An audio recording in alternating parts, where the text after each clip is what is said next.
सूत्रभाष्यकृतौ वन्दे भगवन्तौ पुनः पुनः ईश्वरो गुरुरात्मेति मूर्तिभेदविभागिनि व्योमवद्व्याप्तदेहाय दक्षिणामूर्तये नमः। गुरुर्ब्रह्मा गुरुर्विष्णु गुरुर्देवो महेश्वरः गुरुः साक्षात् परं ब्रह्म तस्मै श्री गुरवे नमः। नारायणं नमस्कृत्य नरं चैव नरोत्तमं देवीं सरस्वतीं व्यासं ततो जयमुदीरये। मूकं करोति वाचालं पङ्गुं लङ्घयते गिरिं यत्कृपातमहं वन्दे परमानन्दमाधवं। सच्चिदानन्दरूपाय विश्वोत्पत्त्यादिहेतवे तापत्रयविनाशाय श्रीकृष्णाय वयं नमः। बोले सच्चिदानंद भगवान की जय। सद्गुरुदेव महाराज की जय। श्रीमद्भागवत महापुराण की जय। ओम नमः पार्वती पते हर हर महादेव। श्री कृष्ण गोविंद हरे मुरारे हे नाथ नारायण वासुदेव। श्री कृष्ण गोविंद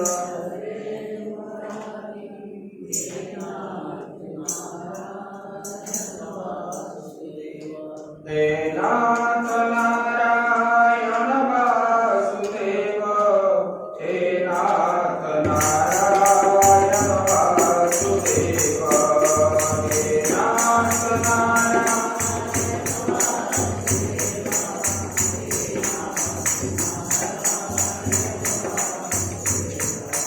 श्री कृष्ण मितो मधुकैटभारे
गोविंद दामोदर माधवेति श्री कृष्ण गोविंद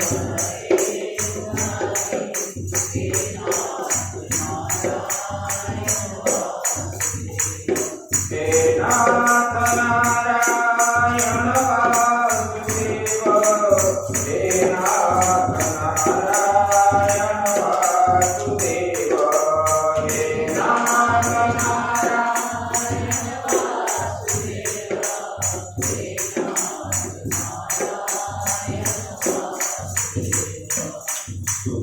सुखावसाने त्रिगमेव सारम् देया दुःखावसाने त्रिगमेव गेयम् देहावसाने त्रिगमेव जात्यम् गोविन्द दामोदर माधवेति श्री कृष्ण गोविन्द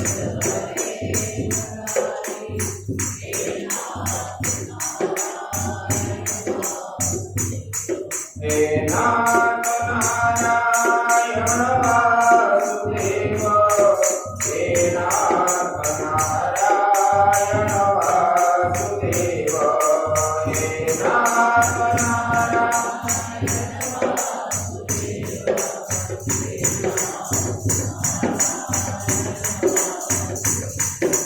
श्री कृष्ण राधा वरगोकुलेश गोपाल गोवर्धननाथ वेणु युगे विवसा मृतदेह तदेव गोविन्द दामोदर माधवेति श्री कृष्ण गोविन्द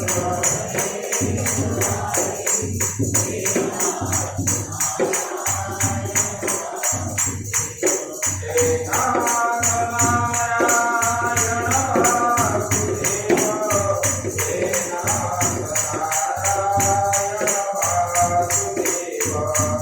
हे नाथ नारायण वासुदेव हे नाथ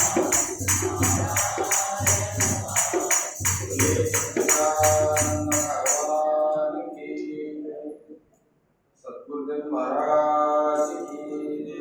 ओम नमः पार्वती पतये हर हर महादेव। परम ब्रह्म परमात्मा की असीम कृपा से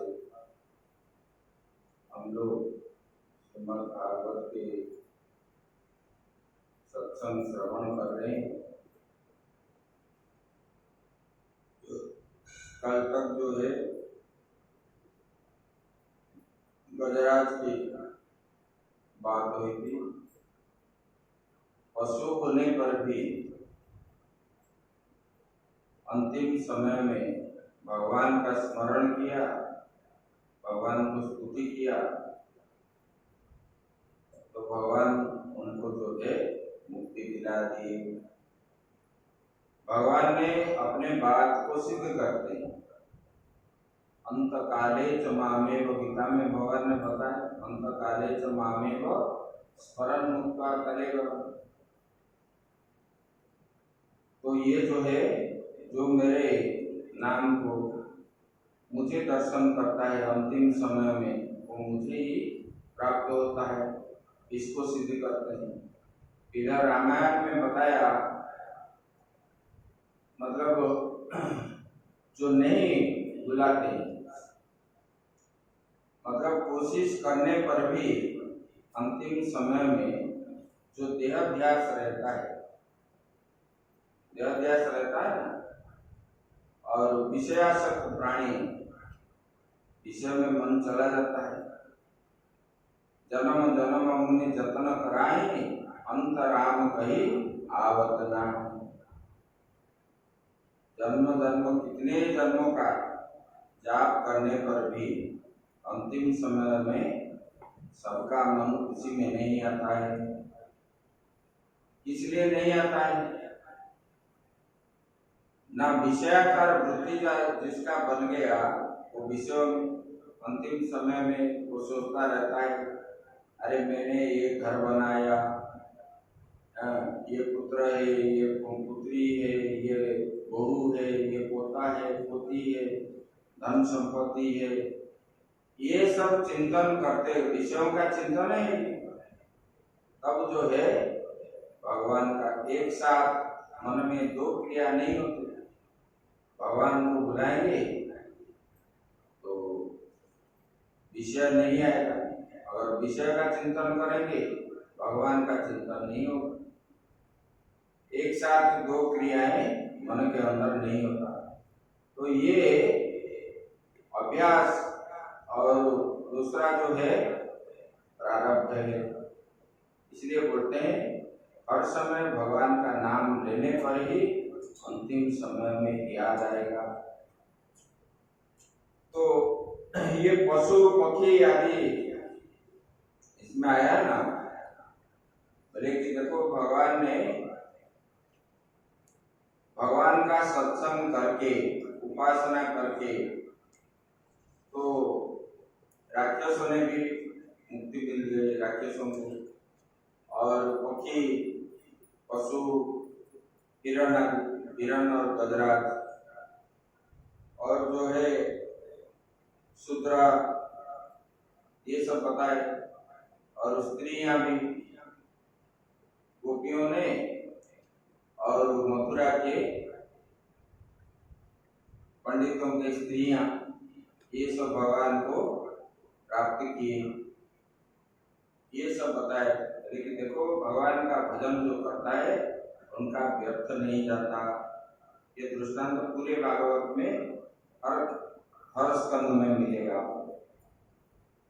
इसलिए तो ये भागवत है, भगवताम प्रोक्तम इति भागवतः, जहाँ भगवान के भक्त का नाम गुणगान किया गया है, इसलिए उसका, इसमें भगवान का गुणगान ज्यादा नहीं है, भक्तों की बात ही कहा गया है।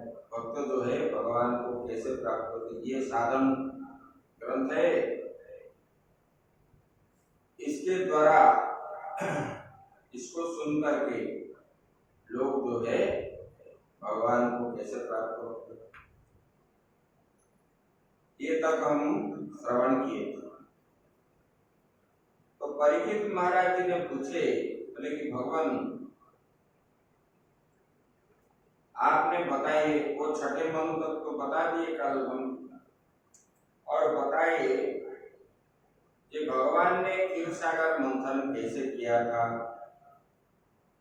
तथा भागवता ब्रह्मन् मथित क्षीरसागर तदर्थं वा यतश्चाद्रे तथाराम्भोचरात्मना। बोले कि ये भगवान ने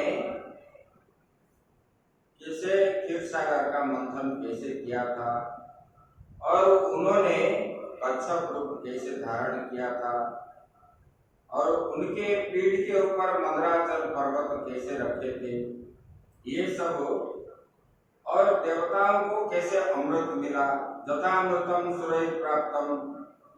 बोले कि ये अमृत जो है देवताओं को कैसे मिला, और उसी से जो है आप कृपा करके ये बताइए, और भगवान की जो महिमा है, भगवान शरण वत्सल और भगवान ने कैसे कैसे कौन सा कर्म किए, ये हमको बताइए।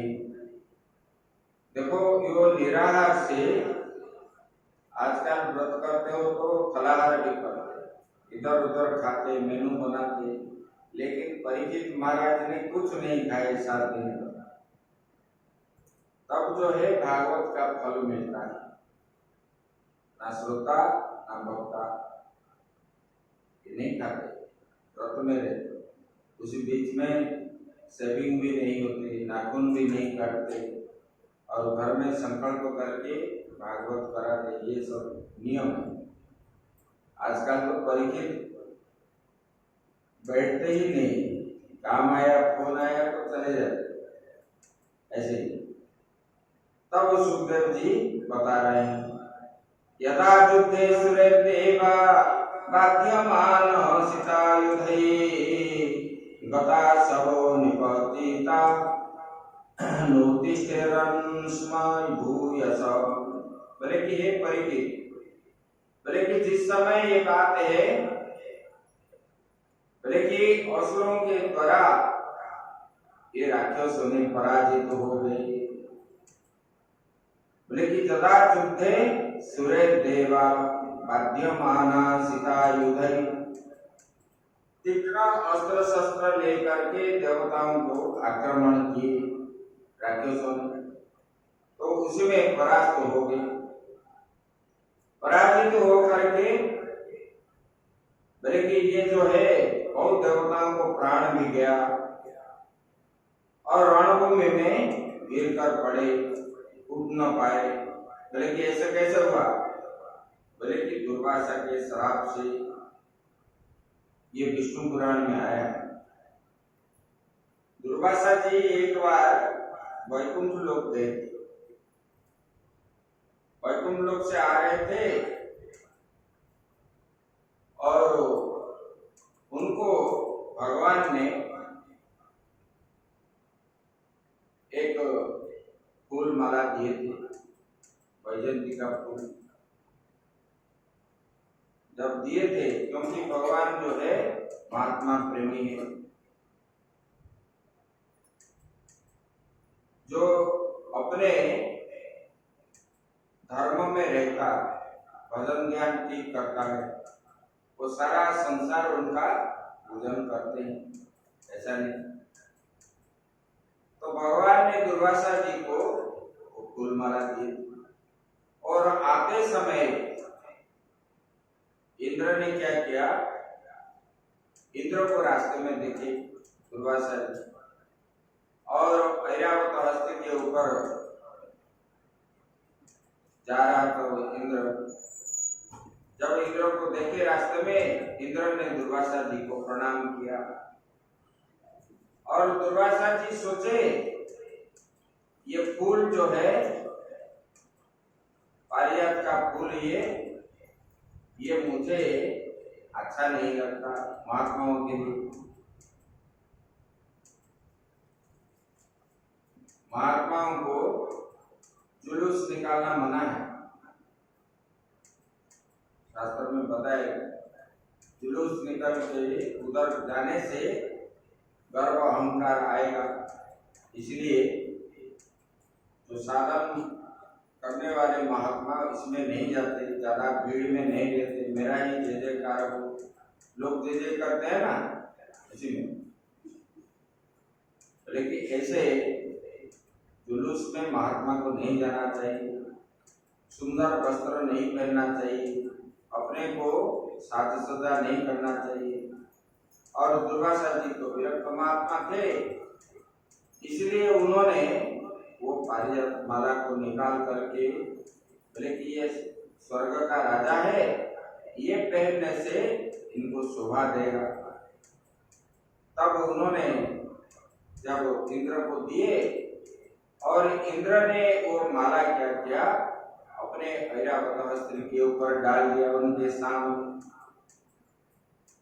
दुर्वासा जी तो बड़े क्रोधी थे, वो नाराज हो गए।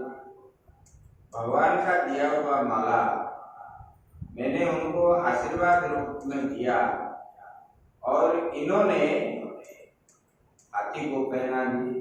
और वो हाथी क्या जानेगा फूल माले का महत्व क्या जानेगा? वो सूंड से उसको टुकड़ा टुकड़ा करके अपने पैरों में नोच दिया। तब जो है महात्मा का असंतोष जो है इंद्र के ऊपर पड़ा। महात्मा को अवमानना करने वाले लोगों के हाथ लक्ष्मी कभी नहीं रहती, तो इनका जो है राजलक्ष्मी चलेगी। गृह लक्ष्मी, राजलक्ष्मी ये सब जो है चले जाते, वो दरिद्र बन जाता है। इसलिए उन्होंने बोले कि देखो दुर्वासा के श्राप से यदा दुर्वासम शापात् चंद्रालोकाश्रयो नृप निश्रिकाश्च भवंस्तत्र निषुरिज्यादयः क्रिया। बोले कि देखो दुर्वासा के श्राप से तीनों लोगों के स्वामी जो स्वयं इंद्र है, बोले कि ये जो है क्या हुआ, श्रीहीन हो गए। बोले कि यज्ञ जागादि धर्म कर्म का भी लोप हो गया, कोई ये भी नहीं। ये देवता भी जो होते हैं ना, ये देवता भी उपभोगी ज्यादा बनते हैं। जब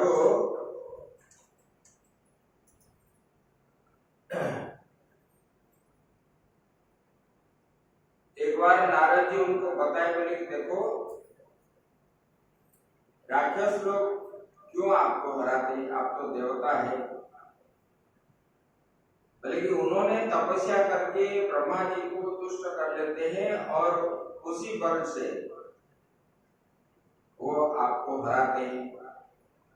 तो आप यहाँ अप्सराओं के साथ नाच गीत आदि करके आनंद उपभोग करते हो, आप उसी समय भजन क्यों नहीं करते। जब नारद जी ऐसे बताए, वो नाराज हो गए। नारद जी जो अच्छा बोलेगा तो वो मतलब ये करेगा। और उन्होंने तारकासुर जब आक्रमण किया तब नारद जी ऐसे बोले थे, बोले कि तारकासुर कैसे आपसे बलवान हो गया, आप क्यों नहीं हुए। उन्होंने तपस्या करके बलवान बन गया, तो आप तपस्या क्यों नहीं करते, शिव जी का आराधना करो, इतना दुखी क्यों होते हो। तब देवताओं ने उनके ऊपर नाराज हो गए। ऐसे तो बोले कि यहाँ भी ये विषय भोग करने वाले देवता भी वो लक्ष्मी चुकाती चुप हो जाते हैं, क्योंकि विषयों का चिंतन करने वाला कभी सुख में नहीं रहता। यहाँ ये उपदेश करते हैं कि विषयों का हर समय त्याग करना चाहिए सबको, मनुष्य देवता आदि सबको विषयों का चिंतन नहीं करना चाहिए। तब ऐसे दुर्दशा देख करके इंद्र वरुण आदि देवता क्या किए, विचार किए और कोई निश्चय नहीं कर पाए। तब उन लोगों ने क्या किए, ब्रह्मा जी के पास गए। ततो ब्रह्म स्वयं जग्मुर मेरो मूर्ध्नि सर्वशः सर्वं विज्ञापयाश्चक्रु प्रणता परमेष्ठिने। ब्रह्मा जी के पास जब गए और सुमेरु पर्वत के शिखर पर ब्रह्मा जी थे, और ब्रह्मा जी ये देवताओं का दुख देख करके उन्होंने भगवान का चिंतन किए। और जब भगवान विष्णु का चिंतन किए तब भगवान स्वीकृति दिए जाने के लिए, तब सब देवताओं को लेकर के वहां पर गए। वहां पर जाकर के ब्रह्मा जी भगवान का स्तुति की। देखो भगवान को कैसे स्तुति करते हैं। ब्रह्मा जी स्वयं जो संसार को, हम लोगों को सृष्टि करता है, पृथ्वी जल तेज वायु आकाश, सारे समस्त प्राणियों का उत्पन्न करने वाला, इतना सामर्थ्य होने पर भी उनका भाव जो है हर समय भगवान के ऊपर ही है, और उनका मन जो है भगवान में ही लीन रहता है, हर समय ध्यान में जो रहते हैं। देखो भगवान विष्णु भी, आप सीरियल में देखते हो ना, जब समाधि स्थिति में रहते हैं वो शिव जी का चिंतन करते हैं, और शिव जी जो समाधि स्थिति में रहते हैं वो भगवान विष्णु जी का चिंतन करते हैं। इसलिए रामेश्वर का व्याख्यान कहे ना, रामस्य ईश्वर रामेश्वर। इधर बोल रहे हैं कि राम ईश्वर यस्य सह रामेश्वर, ऐसे। इसलिए ये चिंतन क्यों करते हैं? संसार के कल्याण के लिए। और मनुष्य क्या चिंतन करता है? विषयों का चिंतन करता है, कैसा कहाँ पैसा मिलेगा, कहाँ जाएंगे, क्या करेंगे, इसलिए उनको दुख मिलता है। अगर भगवान का चिंतन करोगे, जो विषय को तुम अभी चिंतन कर रहे हो वो अपने आप आ जाएगा। भगवान बोले मुझे, मेरा जो चिंतन करता है उसको सब कुछ प्राप्त हो जाता है, रिद्धि सिद्धि आदि सब कुछ प्राप्त हो जाता है अपने आप। लेकिन अपने पर विश्वास रखने वाले लोगों को दुख मिलता है। जो भगवान के ऊपर विश्वास रखने वाले लोगों को सुख की प्राप्ति होती है। वही सुख जो है वो सुख क्या है? पारमार्थिक सुख, विषय सुख नहीं है। आपको जो प्राप्त होता है अपने के ऊपर विश्वास रखने पर जो सुख प्राप्त होते हो वो विषय सुख है। वो पारमार्थिक सुख जैसा ऐसा नहीं है। ये सुख क्या है? जैसे आप लोग रसगुल्ला खाते हो, रसगुल्ला खाने समय जब तक रसगुल्ला मुख में है इतना समय ही आपको सुख मिलता है। अंदर चले जाने पर वो सुख और नहीं। मतलब ये जो विषयाकार सुख है ये क्षणस्थायी है। 1 मिनट, 2 मिनट, 5 दिन, 10 दिन, ज्यादा से ज्यादा 1 महीना, उसके बाद और सुख नहीं है किसी में। एक वस्तु को त्याग करके फिर दूसरे वस्तु को मन क्या करता है? छलांग लगाता है, उसी में सुख मिलेगा, उसी में सुख मिलेगा। जैसे कि रास्ते में कोई धूप में जा रहा है, प्यास लग रहा है, तो वो मृग तृष्णा, मृग मतलब जल के आकार जैसे दिख रहा है, बोले तो वहां जल है, वहां जाता है तो और दूर चला जाता है, वहां मिलेगा, वहां मिलेगा, वहां मिलेगा, ऐसे होके जीवन खो देता है प्यास में, जल नहीं मिलता। ऐसे ये सुख है। इसलिए जो परमात्मा का चिंतन करने वाले लोगों को जो सुख प्राप्त होता है वो पारमार्थिक सुख है। अंत में वो जो है परमात्मा को ही प्राप्त होता है। इसलिए वो परमात्मा को कभी भूलता नहीं, कभी छोड़ता नहीं। ब्रह्मा जी सर्वसमर्थ होने पर वो जानता है, मैं जानते थे कि मैंने किसके कारण ये समर्थ बना हूं। ये परमात्मा के आशीर्वाद से ही मुझे ये जो पद मिला है, ब्रह्मा पद मिला, उनकी प्रेरणा से मिला। और मैंने उनके द्वारा ही मैं सर्वसमर्थ बन गया। तब जाके ये आप लोग सुन चुके हैं तीसरे स्कंद में भगवान ने को उन्होंने चिंतन किया, तब भगवान ने उनको जब दर्शन दिए, दीर्घकाल तपस्या करने के बाद ब्रह्मा जी को दर्शन दिए। और ब्रह्मा जी को भगवान ने दर्शन देने के बाद ब्रह्मा जी ने उनके शरीर से संहिता भी लाए, ध्रुव भी लाए, ये सब वेद भी लाए, उनको यज्ञ किए। उनके शरीर के भीतर ही सब कुछ प्राप्त हुए। उनके शरीर में ही उनको जो है भगवान को तुष्टि किए उन्होंने यज्ञ करके। फिर भगवान ने उनको वर दिए, फिर ज्ञान का उपदेश दिए। ऐसे तब ब्रह्मा जी को ये मालूम था, उनकी वजह से ही मैं आज सर्वसमर्थ बन गया हूँ। इसलिए ब्रह्मा जी हर समय चिंतन जब करते भगवान का ही करते, भगवान का स्तुति करते, अभी वो बोलते।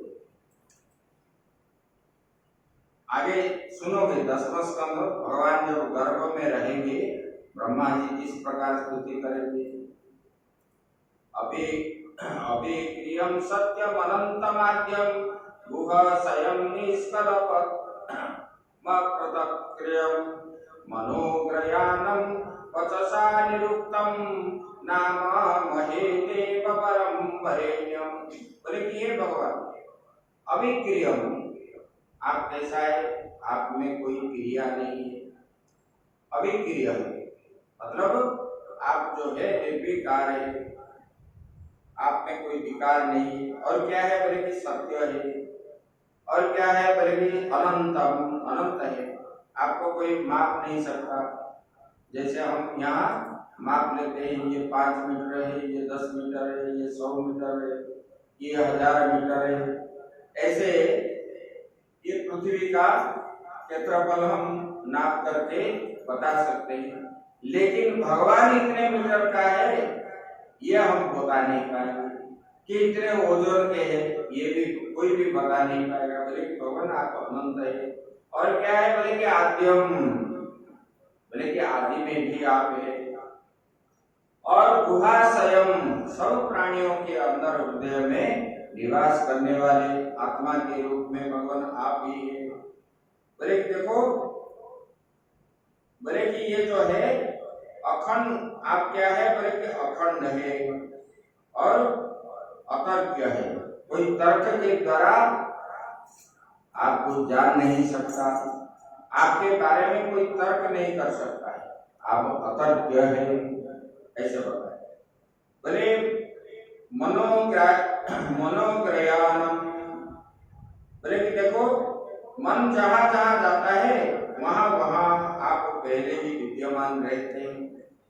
आप यहाँ बैठते हो, आंख बंद कर देते हो, तो आप शरीर यहाँ होने पर भी आपका मन कहाँ जाता है, कभी अमेरिका, कभी इंग्लैंड, कभी कोई कहाँ, कभी कहाँ, कभी घर में, जैसे मन जाता है, मन की तरह भगवान आप भी हर जगह में विद्यमान है, ऐसे बताए।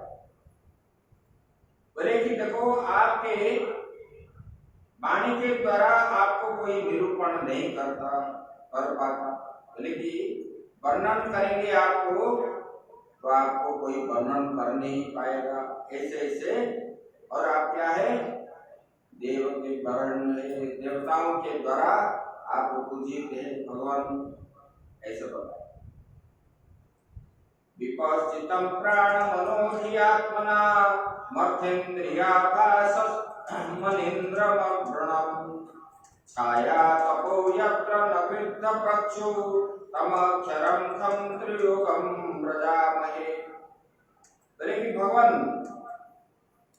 बोले कि आप जो है प्राण, मन, बुद्धि और अहंकार के ज्ञाता है। आपने ये प्राण को बनाया, बुद्धि को बनाया, ये सब अहंकार को बनाया, इसलिए आप जानते हैं। जैसे कि आप इस घर को बनाए तो इसमें कितना सरिया लगा हुआ है, कितना सीमेंट लगा हुआ है, कितना रेत लगा हुआ है, कितना रोड़ी लगा हुआ है, ये आपको पता है। ऐसे भगवान ने हमको बनाए, इसलिए हमारे अंदर जो माल मसाला है जिसको लेकर के वो भगवान को मालूम है। इसके अंदर जो मन है, बुद्धि है, अहंकार है, ये सब है, गुण आदि है, विषय है, ये सब भगवान जानते हैं। बोले कि इंद्रिया और उनके विषय दोनों ही आपके द्वारा प्रकाशित होते हैं। आप क्या बोलते हैं, हम देख सकते हैं, उनके प्रेरणा से वो अंदर है तो आप देख सकते हो। जब आत्मा नहीं रहेगा तब आप कैसे देख सकते हो, कैसे खा सकते हो, कैसे जा सकते हो, कैसे हाथ हिला सकते हो। एक बार क्या हुआ, बुद्धदेव जा रहे थे कहीं रास्ते में, जंगल में जा रहे थे और किसने पेड़ को काट रहा था, एक डाकू, और उन्होंने उनको रोके तो वो माना नहीं। फिर उनको बार बार जब बोले तो उनके पास आया, बोले कि देखो आपने ये पेड़ को जो काटा जिस अंश को तुमने काटा ऐसे लेकर के वहां जो रहेगा कि नहीं, तो बोला नहीं रहेगा। बोले कि तुमने तो ये बनाया नहीं, तुमको तो ये जोड़ने का क्षमता नहीं है, फिर क्यों काटे? फिर जो है अपना गलती समझ लिया।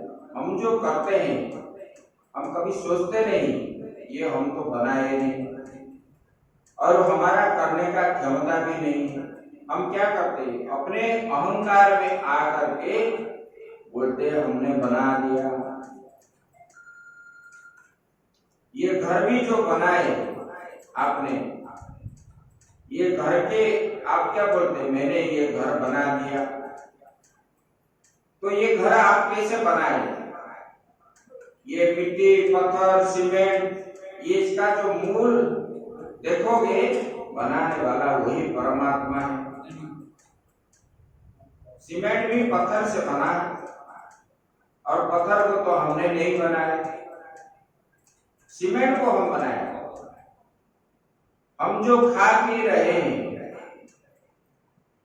हम तो धान नहीं बनाया ना, ये जो जितने सारे सब्जियां हैं उनको भी तो नहीं बनाया। उनका बीज को पहले किसने बनाया? परमात्मा ने ही बनाया। उसको हम अभी क्या करते, कलमीकरण करते हैं, लेकिन मूल नहीं बना सकते। देखो आपका विज्ञान भी, जो भोजन आप करते हो, आपका विज्ञान वो भोजन को रक्त बना सकता है? नहीं बना सकता। मूल चीज जो है रजबीजों को बना सकता है? टेस्ट ट्यूब में छूट मतलब बच्चा वो जन्म कर लेता है, रजबीजों को संग्रह करके टेस्ट ट्यूब में डाल करके वो रख करके उससे बच्चा उत्पन्न कर लेता है, लेकिन रज और वीर्य को उत्पन्न नहीं कर पाता। ये क्षमता नहीं है। मूल चीज जो है परमात्मा के द्वारा, ये ज्ञान जिसको हो गया वो सांसारिक वस्तु में उसका मन कभी भी नहीं जाएगा। यही बता बोले कि भगवान आप जो है मन, बुद्धि, ये जो है अहंकार का ज्ञाता है, और इंद्रिया और उनके विषय दोनों ही आपके द्वारा प्रकाशित होते हैं। बोले कि आपको कभी अज्ञान स्पर्श नहीं कर सकते। प्रकृति के विकार, मरने जाने वाले शरीर से भी आप रहित हैं। आपको जो है ये गुण जो है सत्व, रज, तम, ये गुण आपको स्पर्श नहीं कर पाता। बोले कि इसलिए नहीं करता ना, आप उसको बनाया हुआ है, आप उसको जानते हैं। जैसे कि आप जानते हो तो आग के पास जाने से, आग को पकड़ने से हाथ जलता है, तो आग को आप पकड़ते नहीं। ऐसे भगवान उनको बनाए, उनका स्वभाव उनको ज्ञान है, इसलिए वो माया भगवान को स्पर्श नहीं कर पाता। यही बता। और क्या बोले, और बोले कि ये जीव का एक मनोमय चक्र है। बोले तो क्या है? बोले कि ये इंद्रिया है, 10 इंद्रिया है, पंच ज्ञानेन्द्रिय, पंच कर्मेंद्रिय, और मन, बुद्धि, चित्त, अहंकार है, और पंच महाभूत है ये शरीर के अंदर, जिसको हम ये शरीर बोलते हैं। ये 5 हो गया, और ये विषय भी 5 हो गया, रूप, रस, गंध, स्पर्श आदि, पृथ्वी, जल, तेज, वायु, आकाश, ये 10, और पंच ज्ञानेन्द्रिया, पंच कर्मेंद्रिया 20 हो गए, मन, बुद्धि, चित्त, अहंकार। बोले कि ये 24 तत्वों के द्वारा ये जो शरीर बना हुआ है, इसके अंदर ही वो घूमता रहता है। बोले कि ये जो है इसको ही वो क्या करता है, अहंकार की वजह से ये शरीर को अपना मान करके, लेकिन भगवान ये सब जो बना हुआ है ये आपका द्वारा ही बनाया हुआ है। ऐसे ऐसे ब्रह्मा जी ने स्तुति करने लगे। और जब स्तुति किए, देखो भगवान को जब स्तुति करते हैं ब्रह्मा जी, पहले तो उन्होंने स्तुति की पुरुष सूक्त में, हाँ, तीसरे स्कंद में, दूसरे स्कंद में, भगवान आप जो है 1000 सिर वाला है। हम बोलते हैं ना पुरुष सूक्त, सहस्र शीर्षा पुरुष सहस्राक्ष सहस्रपाद सभूमिहुं सर्वतः स्थित्वा यतिष्ठदशांगुलम, ऐसे बताते हैं। इसका अर्थ क्या है? भगवान, मैं जिसको प्रणाम करता हूँ वही परमात्मा जो है ये संसार में श्रेष्ठ है।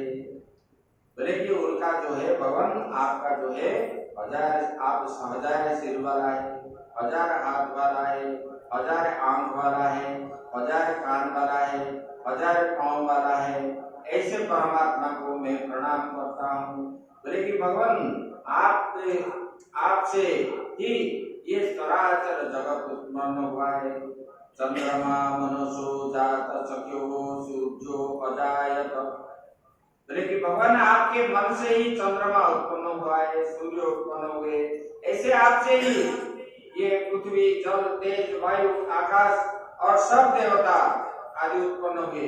ब्राह्मणों से मुखमासित बाहुरा, देखो आपके मुख से ब्राह्मण उत्पन्न हुए और आपके कंधों से बाहु से क्षत्रिय उत्पन्न हुए, जांघ से जो है वैश्य उत्पन्न हुए और पांव से शूद्र उत्पन्न हुए।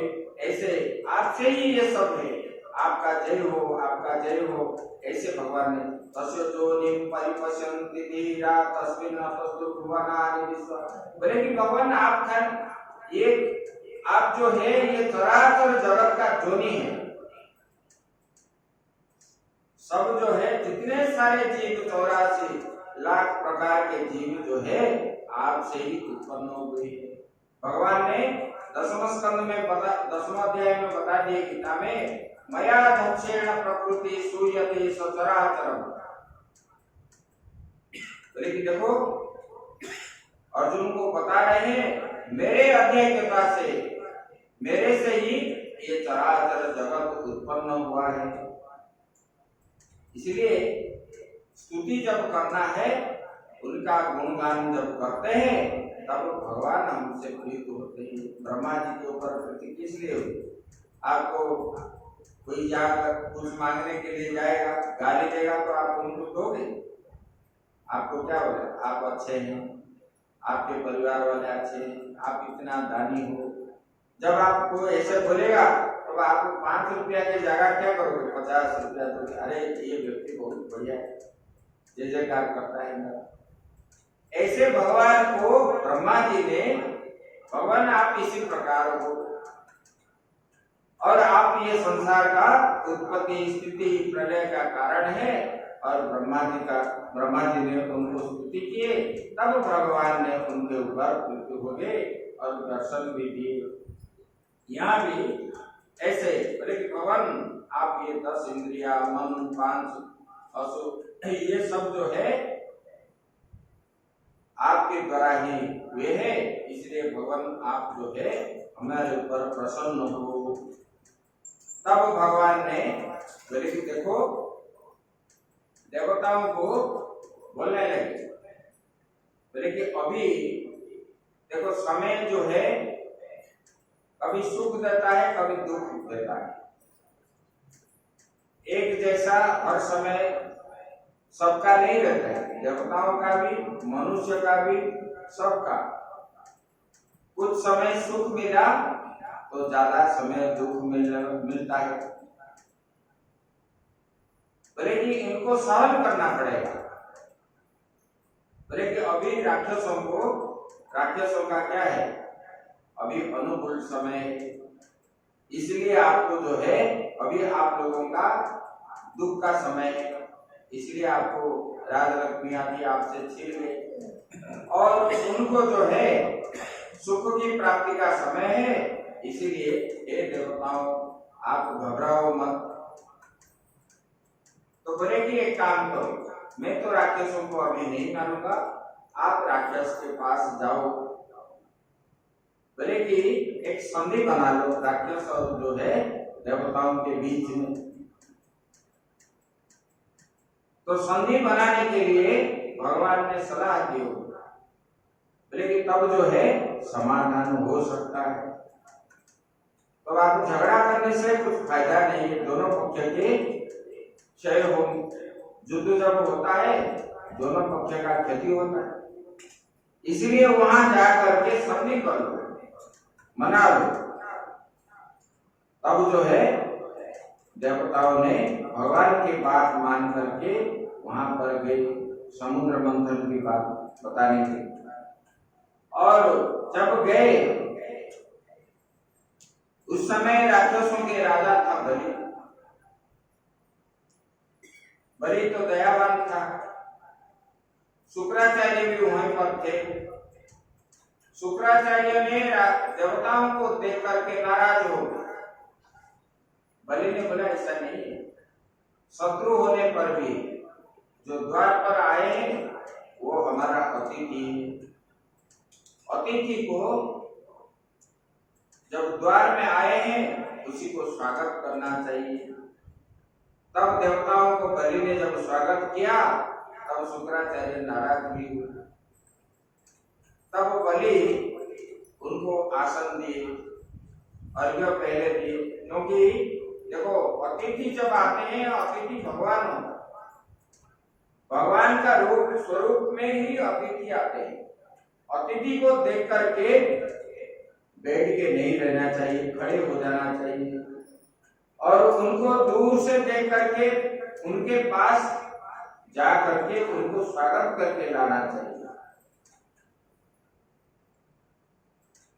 कोई भी घर में आए अतिथि जो है उनको प्रेम से बैठाए, जलपान आदि दिए, उनका सब प्रकार की व्यवस्था। तब भगवान बोलते हैं कि मैं अतिथि के रूप में जाता हूँ और अतिथि को जो संतुष्ट करता है मैं उनके ऊपर संतुष्ट रहता हूँ।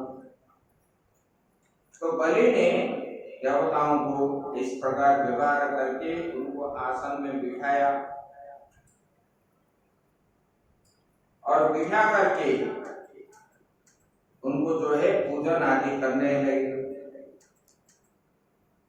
और उनको आने का जब सब प्रकार के आचार व्यवहार सब हो गया तब जो है उनको पूछने लगे आने का कारण क्या है। तब देवताओं ने, बृहस्पति जी ने उनको बताया, बोले कि हे राजन, देवता और राक्षस जो है एक संधि बनाए, हम कभी झगड़ा नहीं करेंगे।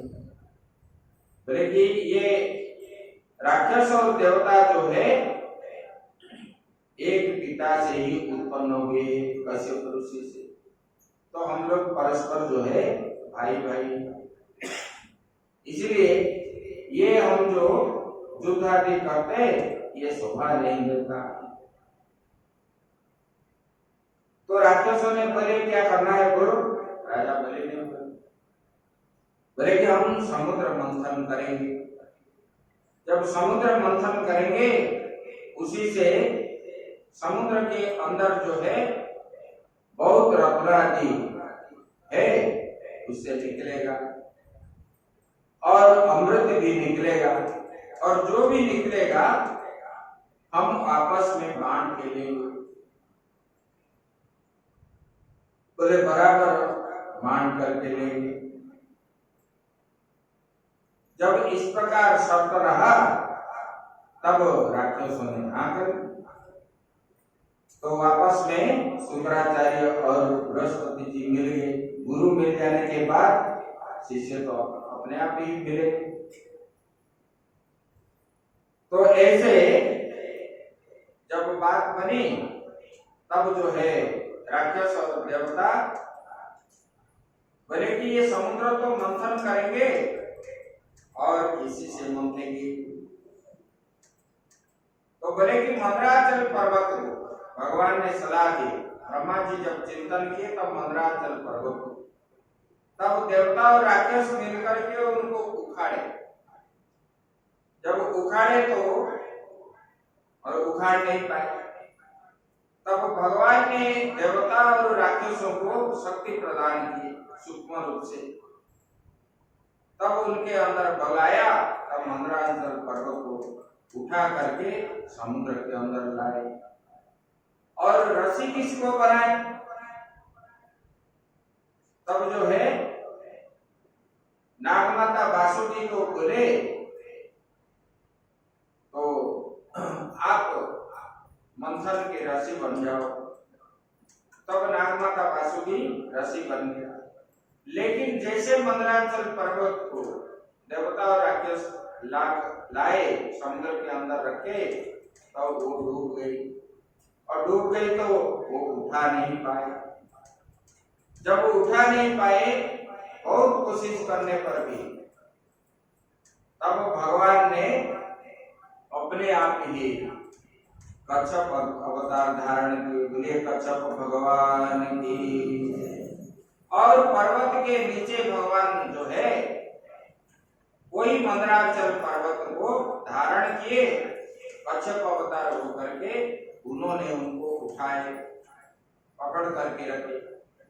बताते हैं बोले कि भगवान का पेट जो है खुजली हो रहा था, इसलिए उन्होंने कच्छप रूप धारण करके खुजली छुड़ाने के लिए वो कच्छप रूप अवतार धारण किए और मंदराचल पर्वत उनके पीठ के ऊपर रखे। तब देवता और राक्षस जो है आपस में मंथन करने के लिए उद्यत हुए। तो देवताओं ने बोले आप एक काम करो, आप जो है नागमाता वासुकी के पूंछों के साइड आप रहो। तब राक्षसों ने बोले कि हम क्यों पीछे पूंछ पकड़ेंगे, हम बड़े हैं, हम मुख पकड़ेंगे। तब आपस में विवाद हो गया। तब देवताओं ने, भगवान ने बोले ठीक है। तब देवताओं ने पीछे आ गए और राक्षसों ने मुख की तरफ गए और मंथन करने लगे। जब मंथन करने लगे, देखो कोई भी मंथन जब होता है पहले विष निकलता है, बाद में अमृत निकलता है। पहले विष निकलता है। अमृत मतलब क्या है? ज्ञान है। ज्ञान निकलने से पहले वो क्या है? विष ही निकलता है। झगड़ा आदि होता है विभिन्न प्रकार। अच्छा वस्तु को प्राप्त करने के लिए जब जाते हो बहुत प्रकार के संघर्ष भोगना पड़ता है। और वहां पर नागमाता वासुकी के मुख से विष भी निकला और समुद्र जब मंथन किए तब पूरा समुद्र का जल जो है विष फैल गया और संसार विष से जलने लगा। जब जलने लगा तब क्या करें? लोग जो है ये भी परेशान हो गए मंथन करते समय। तो ये मंथन करना भी जो है और नहीं चाहने लगे। तब जो है भगवान शिव जी का चिंतन किए। तब शिव जी जो है भगवान ने शिव जी को प्रेरणा दी। तो शिव जी उनको जो है विष को पान करने के लिए राजी हो गए। तब जो है प्रजापतियों ने देवताओं के तरफ से भगवान शंकर जी का स्तुति करने लगे। जब स्तुति करने लगे तब भगवान शंकर जो है राजी हो गए। बोले कि पार्वती जी मना कर रहे थे। बोले कि आप क्यों विष पान करोगे? बोले कि देखो संसार के कल्याण के लिए, सबका भलाई के लिए भले ही विष पान करना पड़े, लेकिन ये समर्थ मेरे पास है। तो देवताओं ने मुझे आवाहन कर रहे हैं, इसलिए मुझे करना चाहिए। तब जो है भगवान शंकर ने वो विष को पान किए। वो योग शक्ति के द्वारा विष को अंदर ले लिए और भगवान शंकर जो है कंठ में रखे यहाँ, और कंठ में जब विष को रखे और भगवान शंकर जी का कंठ जो है नील बन गया, इसलिए उनको बोलते हैं नीलकंठ। कई कई पुराण में भी आता है, ये जो विष पान किए, हम जो शिवरात्रि मनाते हैं ना, ये शिवरात्रि की कथा में भी आता है कहीं कहीं। तो जब विष पान किए उनका मस्तक जो है ये गर्म हो गया और उनको ज्यादा नींद भी आई। इसकी वजह से भगवान शंकर जी सो ना जाए, जब सो जाएंगे तब संसार नष्ट हो जाएगा। इसलिए उसी दिन जो है रात्रि भर उनके सिर पे दूध दही, मतलब ये पंचामृत आदि जल, ये सब चढ़ा करके अभिषेक करके उनको जो है जागृत रखने के लिए, ये भी ये तो होता है ना, डॉक्टर भी क्या बोलता है, जिसको सांप काटता है इनको सोने नहीं देना, जागृत रखना पड़ता है पहले 24 घंटा आदि, ऐसे सो जाएगा तो उनका मृत्यु हो जाएगा ऐसे। इसलिए भी इनको उसी रात्रि जागरण किए थे देवता आदि, इसलिए उनको शिवरात्रि भी कहते हैं। इस प्रकार कई कथा आता है। और ऐसे भगवान शंकर जी ने जब विष धारण कर लिए तब जो है फिर मंथन करना शुरू किया और जलना बंद हो गया। तब मंथन जब किए, उसी से अग्निहोत्र आदि के लिए घी दूध दही ये देने वाली कामधेनु पहले उत्पन्न हुई। तो उन्होंने ये कामधेनु अपने आप को स्वर्ग की चली गई, क्योंकि ये यज्ञ का अभिष्ट है, इसलिए वो चले गए। इंद्र ने उसके बाद जो है चंद्रमा के समान उच्चश्रवा अश्व जो है निकला, और इंद्र ने चाहे ये उच्चश्रवा अश्व को मैं दूं, तब इंद्र ने उसको ले लिए। उसके बाद ऐरावत हस्ती निकला। ये हाथी जो है उसके बड़े बड़े 4 दांत थे और उज्जवल वर्ण, कैलाश की शोभा के मात करते थे, और वो भी इंद्र के पास चले गए। उसके बाद कौस्तभ नामक रत्न जो है निकला, पद्मराग मणि, और इसको जो है भगवान विष्णु ले गए। उसके यो मणि को हृदय पर धारण किए भगवान ने। यह परीक्षित, इसके बाद जो है स्वर्गलोक की स्वर्गा बढ़ाने वाले कल्पवृक्ष निकला, और जब कल्पवृक्ष निकला वो जो है सब इच्छा का पूर्ति करने वाले वो कल्पवृक्ष, और उसको देख करके वो कल्पवृक्ष को जो चाह करके जो इच्छा करोगे वो इच्छा आपका पूर्ति होगी। लेकिन ये सबकी इच्छा पूर्ण करने वाले ये स्वर्ग की ओर ले गए। उसके बाद अप्सराएं प्रकट हुई, मेनका आदि ये सब उत्पन्न हुए, सुंदर सुंदर स्त्रियां सुसज्जित होकर के, ये सब ये विलास भरी चितवन से देवताओं को सुख पहुंचाने वाली है, नृत्य की आदि करते। भले कि ये अप्सरा उत्पन्न होने के बाद स्वयं माता लक्ष्मी भी उत्पन्न हुई, सागर से उत्पन्न हुई, इसलिए उनको क्या बोलते हैं, रत्नाकर के कन्या बोलते हैं। रत्नाकर जो है समुद्र है, उनसे उत्पन्न हुई। और माता लक्ष्मी जब उत्पन्न हुए, देवता और राक्षस उनके रूप को देख करके मोहित हो गए और सब लोग चाहने लगे कि मैं इसको विवाह करूं, मैं विवाह करूं। इस प्रकार सब लोग आपस में बोले कि उनके सौंदर्य, औदार्य, यौवन, रूप, रंग, महिमा से सबका चित्त जो है उनकी ओर खींच गया। बोले कि ये जब हुआ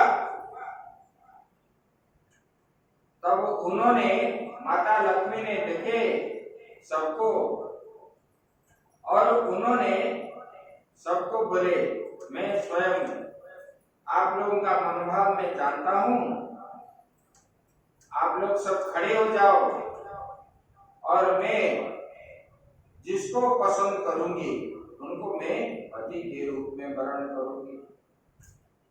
तब सब लोग जो है सबको देखते देखते गए और ये सब चाहने वाले और देखे दूर से एक जो है देवता सोए हुए अर्धनिद्रित अवस्था में, देखकर भी न देखा जैसे। उनके पास ना कोई लोभ है, काम है, क्रोध है। इस प्रकार संसार में रहने पर भी वो निर्लिप्त भाव से रहते हैं। संसार का कोई भी विषय उनको स्पर्श नहीं करता। माता लक्ष्मी ने ये देखे, बोले कि देखो ये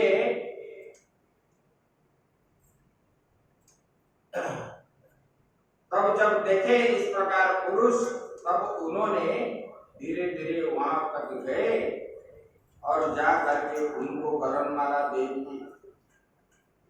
और वही जो है भगवान विष्णु है। बोले कि इसके बाद समुद्र मंथन करने पर बोले कि बारुणी प्रकट हुई।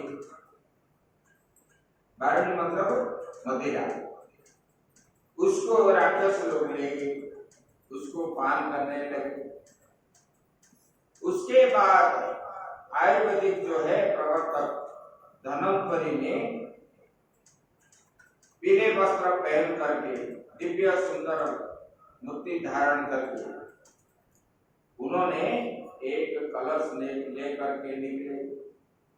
जब ये कलश लेकर के निकले तब जो है ये राक्षस लोग सोचने लगे यही अमृत है, और जोर जबरदस्त जा करके पहले ही छलांग लगा दिए और वो कलश लेकर के भागे उधर से।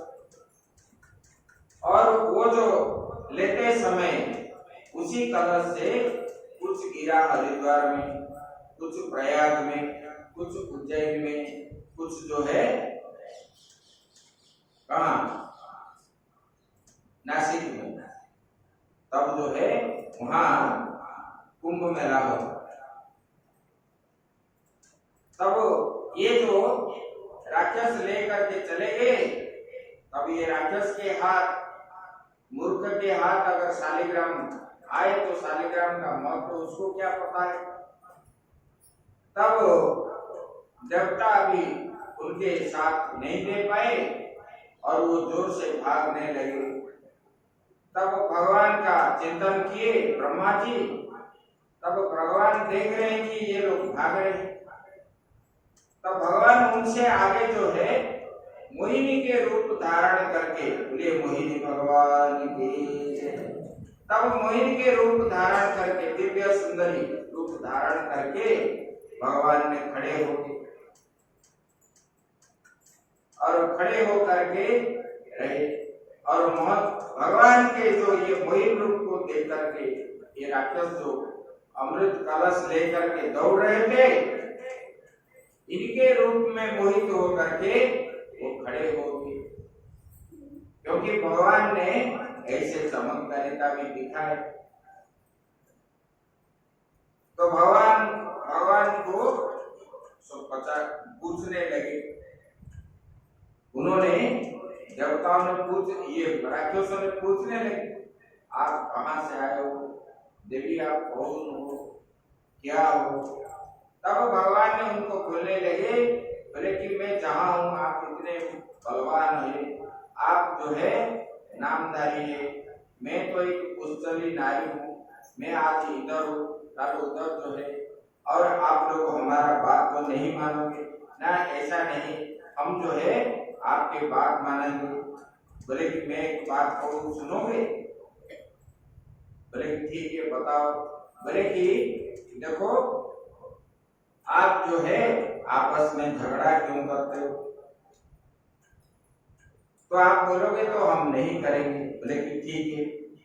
बोले किस लिए झगड़ा करते हो, भागते क्यों? बोले कि ये अमृत हम ले लेंगे, ये देवताओं ने सब जितना निकला समुद्र मंथन से सबको लेकर के चले गए, हमको कुछ नहीं किए, और इसलिए हम ले जाते हैं, और इसको पार करके हम अमर हो जाएंगे। बोले ऐसा नहीं, आपस में मैं बांट दूंगा, आप जो है दोनों एक तरफ देवता बैठोगे, एक तरफ राक्षस बैठोगे। तो बोले ठीक है। कलश जो है भगवान ने ऐसे ऐसे बात करके राक्षसों से लेकर के चले गए, और बोले कि जाओ स्नान करके आओ, तब अमृत पान करोगे, अमृत तो ऐसे पान नहीं किया जाता है। जब राक्षसों ने स्नान करने के लिए गए और कुछ समय के बाद देवताओं को बैठा दिए और भगवान ने उनको अमृत पिला दिया, और उनके बीच में राहु और केतु बैठ गए थे, सूर्य और चंद्र के बीच में। तब जो है इन्होंने बता दिए, बोले तो ये तो राक्षस है। तो भगवान ने तुरंत ही उनको चक्र से उनका सिर धड़ से अलग कर दिया। उन लोगों को दोनों मरे नहीं, अभी भी है। तो वो क्यों मरे नहीं? ना अमृत पान किए थे, इसलिए वो मरे नहीं। उसी क्रोध से वो जो है चंद्र ग्रहण के समय, ये चंद्र ग्रहण और सूर्य ग्रहण जो होता है, और राहु और ये जो है केतु, ये दोनों चंद्र और सूर्य को ग्रास कर लेता है। तब ये जब भगवान ने उनको पिला दिए और राक्षसों को कुछ नहीं मिला, तब देवासुर संग्राम वहां पर हुआ, घमाघोट संग्राम हुआ, और देवता जब अमृत पान कर लिए तो बलवान हो गए। जब बलवान हो गए तब जो है घमाघोट युद्ध चलने लगा। तब देवताओं ने असुरों को मार करने गिराए। तो बलि को जो है इंद्र ने मार दिया। तो स्वर्ग ऊपर तो युद्ध हो रहा था, तब बलि ने आकर के नीचे गिरा। अब शुक्राचार्य देखने लगे, और राक्षस जो है दौड़ा दौड़ा करके देवताओं ने मारने लगे। तब नारद जी रास्ते में आए, बोले कि हे देवताओं, आपका ये कर्म अच्छा नहीं है। वो भागते हैं, पीछे दौड़ा करके मारना ये धर्म की कार्य नहीं है। आप अभी अमृत पान किए हैं, इसलिए बलवान दिखा करके उनको मार रहे हो, ये ठीक नहीं है, ये धर्म नहीं है। तब देवताओं ने आगे, और ये राक्षस जा करके वहां पर पहुंचे शुक्राचार्य के पास। शुक्राचार्य ने बलि को लेकर के वहां पर संजीवनी मंत्र के द्वारा उनको जो है संजीवन मंत्र से जीवित कराए। जीवित करा करके उन्होंने फिर जो है यज्ञ करने के लिए, मतलब विश्वजीत यज्ञ किया बलि से। तो विश्व को कैसे जीत पाएगा और इंद्र पद पाएगा, उन्होंने इस प्रकार। और इधर जो है भगवान शंकर जी ने एक बार अरे परीक्षित जी ने पूछ रहे हैं सुखदेव जी को, वृषध्वजो निशम्येतम यो सूत्रेपेण दानवान् मोहयित्वा सुरगणान् हरिसोमपमायया।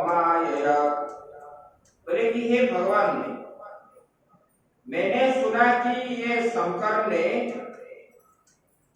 बोले कि भगवान जो है शंकर जी ने जब सुना कि भगवान ने मोहिनी रूप धारण किए थे, स्त्री रूप धारण किए थे,